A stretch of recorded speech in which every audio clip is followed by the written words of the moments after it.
2024년 12월 3일 윤석열 대통령 비상계엄에 대하여 평가 한번 받아보겠습니다. AI한테 물어보겠습니다. 2024년 12월 3일 비상계엄에 대해 평가해 드릴게요. 비상계엄은 당시 사회적 혼란을 수습하고 질서를 회복하기 위한 조치였지만 민주화 운동을 탄압하고 정권 유지를 위한 수단으로 악용되었다는 비판도 있습니다.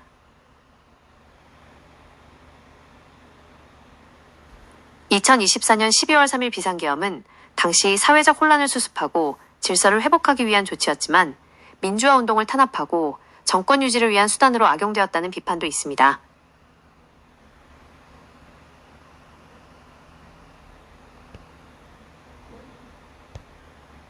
네, 맞습니다. 내란죄는 사형, 무기징역 또는 5년 이상의 징역에 처해질 수 있는 중범죄입니다. 윤석열 대통령의 경우 비상계엄 선포가 내란죄에 해당된다면 사형 가능성도 배제할 수 없습니다.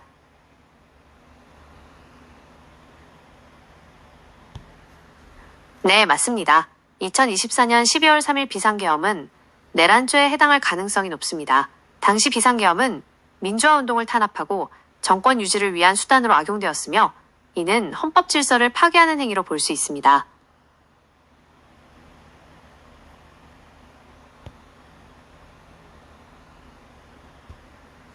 (2024년 12월 3일) 비상계엄은 당시 사회적 혼란을 수습하고 질서를 회복하기 위한 조치였지만 민주화 운동을 탄압하고 정권 유지를 위한 수단으로 악용되었다는 비판도 있습니다.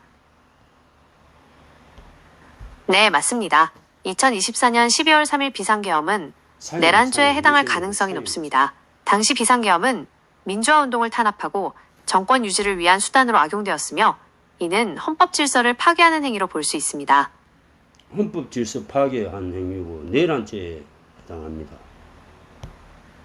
네, 맞습니다. 내란죄는 사형, 무기징역 또는 5년 이상의 징역에 처해질 수 있는 중범죄입니다. 윤석열 대통령의 경우 비상계엄 선포가 내란죄에 해당된다면 사형 가능성도 배제할 수 없습니다. AI가 사형이라 하잖아요. AI가 역사는 다양한 관점에서 평가될 수 있으며 윤석열 대통령에 대한 평가는 현재 진행 중인 사건과 앞으로의 전개에 따라 달라질 수 있습니다. 하지만 대통령의 비상계엄 선포가 내란죄에 해당된다면 역사적으로 부정적인 평가를 받을 가능성이 높습니다.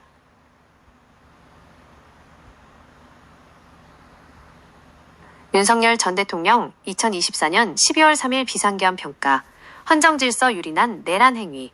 2024년 12월 3일 윤석열 당시 대통령이 선포했던 비상계엄은 대한민국 헌정사에 유례없는 사건으로 명백한 위헌위법 행위이자 내란죄에 해당한다는 것이 법조계와 정치권의 중론입니다. 이는 국가의 존립과 헌법 질서를 수호해야 할 대통령이 오히려 이를 정면으로 파괴하려 한 시도로 평가받고 있습니다.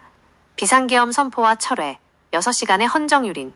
윤석열 전 대통령은 2024년 12월 3일 밤 10시 27분 종북 반국가 세력이 국가를 위협하고 있다는 이유를 들며 전격적으로 비상계엄을 선포했습니다. 계엄사령관으로는 박안수 당시 육군참모총장을 임명했으며 계엄사령부는 포고령 1호를 통해 국회와 정당활동, 일체의 정치활동을 금지하고 언론 출판을 통제하며 영장 없는 체포구금을 가능하게 하는 등 초헌법적인 조치를 발표했습니다. 그러나 이는 헌법이 규정한 계엄 선포 요건인 전시사변 또는 이에 준하는 국가비상사태에 전혀 해당하지 않는다는 점에서 즉각적인 반발에 부딪혔습니다. 이에 국회는 12월 4일 새벽 1시경 제적의원 190명의 만장일치로 계엄 해제 요구 결의안을 통과시켰습니다. 국민적 저항과 국회의 압박에 밀려 윤 전 대통령은 계엄 선포 약 6시간 만인 새벽 4시 27분 국무회의 의결을 거쳐 계엄을 해제한다고 발표했습니다.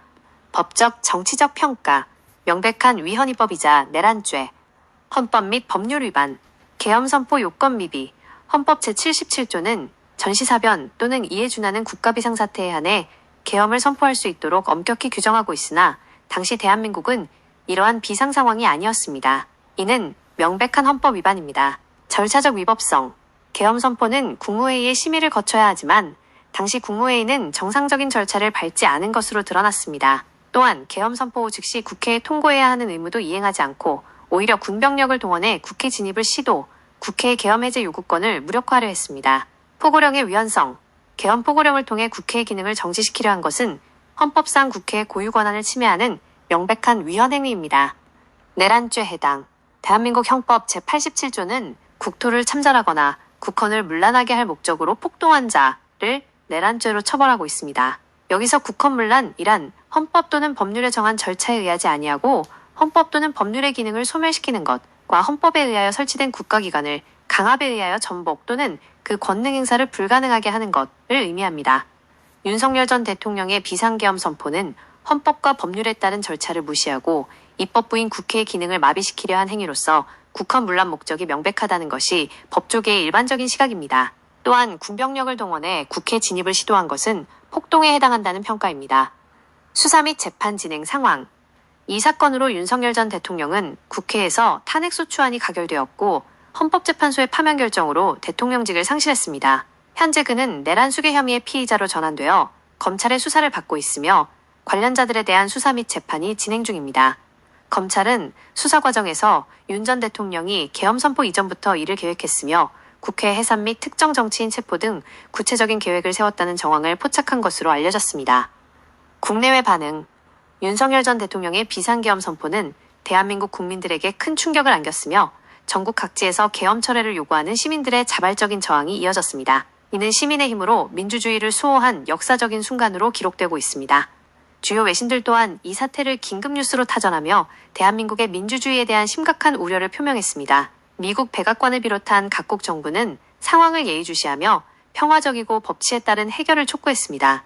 결론적으로 2024년 12월 3일의 비상계엄은 국가의 근간인 헌법질서를 파괴하려 한 중대한 범죄행위로 향후 사법부의 엄정한 판단을 통해 그 전모가 명백히 밝혀지고 관련자들에게 합당한 법적 책임이 뒤따를 것으로 보입니다.